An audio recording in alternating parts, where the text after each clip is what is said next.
Assalamu alaikum everyone. Today we are going to start our chapter database design process. Let's start our lecture.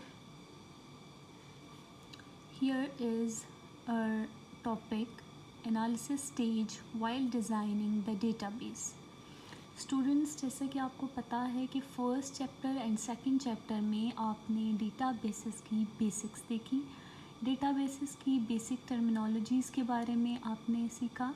तो आज जो हमारा step है वो है एनालिसिस स्टेज, कि जब हम एक डेटाबेस डिज़ाइन कर रहे होते हैं तो एनालिसिस स्टेज की क्या इम्पोर्टेंस है या एनालिसिस स्टेज में कौन कौन से स्टेप्स हैं। तो हम स्टार्ट करते हैं एनालिसिस से। हमारे पास एनालिसिस एक ऐसा प्रोसेस है जिसमें हम तज्ज़िया करते हैं जो ऑलरेडी मौजूद सिस्टम होता है उसका। सपोज़ करें कि कोई भी डेटाबेस बनाया जाना है, उसके लिए जो मौजूदा सिस्टम है जिसमें डेटा सेव किया जा रहा है, डेटा रखा जा रहा है, जो फाइल्स वगैरह मेंटेन की जा रही हैं, उसके बारे में हम स्टडी करते हैं। और फिर हम साथ साथ ये भी देखते हैं कि बेसिक कौन कौन सी एक्टिविटीज़ हो रही हैं जो मौजूदा सिस्टम है हमारे पास, जो करंट सिस्टम जिसे कहा जा रहा है, ऑलरेडी एग्जिस्टिंग सिस्टम है जो, उसमें कौन कौन सी एक्टिविटीज़ परफॉर्म की जा रही हैं, कौन कौन से काम किए जा रहे हैं। इसके बाद हम इस चीज़ का एनालिसिस करते हैं कि जो नया सिस्टम आएगा उसमें क्या क्या चीज़ें होनी चाहिए, क्या बेहतरियाँ उसमें लाई जा सकती हैं। तो फर्स्ट स्टेप बेसिकली आप ये कह लें एनालिसिस के स्टेज का हमारे पास है फिजिबिलिटी स्टडी। फिजिबिलिटी स्टडी को प्रिलिमिनरी इन्वेस्टिगेशन का नाम भी दिया जाता है। और हमारे पास फिजिबिलिटी स्टडी बेसिकली इसलिए कंडक्ट की जाती है कि हम ये इन्वेस्टिगेट कर सकें, इस चीज़ के बारे में जांच कर सकें कि हमारे पास किस किस्म का डेटाबेस रिक्वायर्ड है। जो हम डेटाबेस बनाने जा रहे हैं, जो हम सॉफ्टवेयर बनाने जा रहे हैं, बेसिकली वो किस किस्म का है, इसके लिए ज़रूरी है कि उसकी फिजिबिलिटी स्टडी की जाए। तो जब हम फिजिबिलिटी स्टडी करते हैं तो उसमें हम इस चीज़ का पता लगाते हैं कि सबसे पहले कि टाइम कितना चाहिए, कि कितने वक्त में हमें ये सिस्टम बनाना है। दूसरी चीज़ हम उसमें देखते हैं कॉस्ट, कि कितनी कॉस्ट में ये चीज़ अफोर्डेबल होगी। तीसरी चीज़ हम इसमें देखते हैं कि यूज़र बनवाना क्या चाह रहा है, क्या जो चीज़ यूज़र बनवाना चाह रहा है उसको बनाना पॉसिबल है, कोई पॉसिबिलिटी है कि ये चीज़ बन पाएगी। और फिर जो चीज़ बनेगी क्या वो ऐसी बनेगी जैसी यूज़र कह रहा है, जैसी उस प्लेस के यूज़र्स की रिक्वायरमेंट है। सपोज़ करें कि आप कोई कॉलेज का सिस्टम बना रहे हैं, किसी यूनिवर्सिटी का सिस्टम बना रहे हैं, जो डेटाबेस बना रहे हैं उसमें जो चीज़ें यूज़र ऐड करवाना चाह रहा है क्या वो बन पाएंगी, क्या इसकी पॉसिबिलिटी है।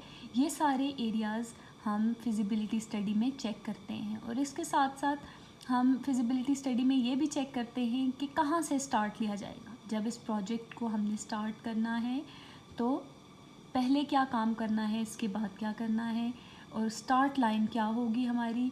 और इसके बाद फ़ंड्स भी एलोकेट किए जाते हैं, जो भी उसका अखराजात होंगे उसको बनाने में वो चीज़ें भी सिलेक्ट की जाएंगी कि फ़ंड्स कहाँ से आएंगे, कौन से कितने फ़ंड्स होंगे।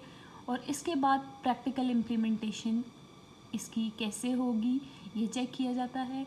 और सबसे इम्पॉर्टेंट थिंग फिजिबिलिटी स्टडी में मार्केट एनालिसिस भी किया जाता है। ये देखा जाता है कि जो चीज़ बनाई जा रही है क्या वो एक्सेप्टेबल होगी, क्या वो मार्केट में एक्सेप्टेबल होगी, क्या यूज़र्स से यूज़ करना पसंद करेंगे, क्या वो अप टू डेटेड है, क्या वो आज की ज़रूरत के मुताबिक है। ऐसा तो नहीं है कि कोई चीज़ जो हम बना रहे हैं वो मार्केट में यूज़ ही नहीं हो रही आजकल, तो वो बनाने के बाद फ्लॉप हो जाए, या फिर इतने टाइम में हमारी चीज़ बने कि वो चीज़ उसकी मार्केट में कोई डिमांड ही ना रहे, तब तक कोई न्यू टेक्नोलॉजी आ चुकी हो, कोई न्यू चीज़ आ चुकी हो। तो इस तरह फिजिबिलिटी स्टडी में हम ना सिर्फ अपना इस चीज़ का इन्वेस्टिगेशन करते हैं कि यूज़र क्या चाह रहा है, बल्कि हम कॉस्ट को भी देखते हैं, हम टाइम को भी देखते हैं, और हम मार्केट एनालिसिस भी करते हैं। सेकंड स्टेप हमारे पास जो रिक्वायरमेंट एनालिसिस है, हमारे पास एनालिसिस का रिक्वायरमेंट एनालिसिस में हम रिक्वायरमेंट लेते हैं। इसमें बेसिकली एक डॉक्यूमेंट बनाया जाता है जिसे SRS भी कहा जाता है, सिस्टम रिक्वायरमेंट स्पेसिफिकेशंस। और हमारे पास यूज़र से इनपुट्स ली जाती हैं। यूज़र से पूछा जाता है कि क्या क्या इनपुट्स होंगी या कौन कौन सी फंक्शनैलिटीज़ वो चाह रहा है अपने डेटाबेस में। जैसे यूज़र डिमांड करेगा कि मुझे अपने टीचर के लिए भी, अपने स्टूडेंट के लिए भी, फ़ी रिकॉर्ड के लिए भी, स्पोर्ट्स के लिए भी, मुझे मैनेजमेंट के लिए भी मल्टीपल चीज़ें अपने डेटाबेस में ऐड करवानी है। जिस किस्म की वो रिक्वायरमेंट देगा, अकॉर्डिंग टू दैट हम क्या करेंगे, अपने सिस्टम में चीज़ें ऐड करेंगे। तो रिक्वायरमेंट को भी, जो हमारा रिक्वायरमेंट एनालिसिस करने वाली टीम का मेंबर होगा, वो रिक्वायरमेंट एनालिसिस करते वक्त क्या करेगा, नोट डाउन करता जाएगा जो भी हमारे पास रिक्वायरमेंट होंगी, requirement number 1, 2, 3 up to so on. तो जितनी ज़्यादा रिक्वायरमेंट्स होंगी ऑफ कोर्स कॉस्ट भी उतनी ज़्यादा होगी। मीन जितना आप इम्प्रूव, जितना बेटर सिस्टम बनवाएंगे ऑफ कोर्स उसकी कॉस्ट भी उतनी ज़्यादा होगी। एनी हाउ रिक्वायरमेंट का एनालिसिस करना ज़रूरी है, इसलिए ताकि यूज़र से क्लियरली पूछा जा सके कि वो चाह क्या रहा है, कि क्या बनवाना चाह रहा है वो। ऐसा ना हो कि जब डेवलपर सिस्टम को डेवलप कर ले, डेटाबेस बना ले, तो यूज़र कहे कि मैंने तो ऐसा कहा ही नहीं। तो इसके लिए रिक्वायरमेंट लेना ज़रूरी होता है। इसके बाद आ जाता है फोर्थ स्टेप हमारे पास एनालिसिस में, प्रोजेक्ट की प्लानिंग। प्लानिंग के स्टेप में एक्चुअली हमारे पास कंप्रीहेंसिव प्लानिंग की जाती है, जिसमें चीज़ों को डिवाइड किया जाता है, स्केड्यूल्स डेवलप किए जाते हैं प्रोजेक्ट को सक्सेसफुल करने के लिए।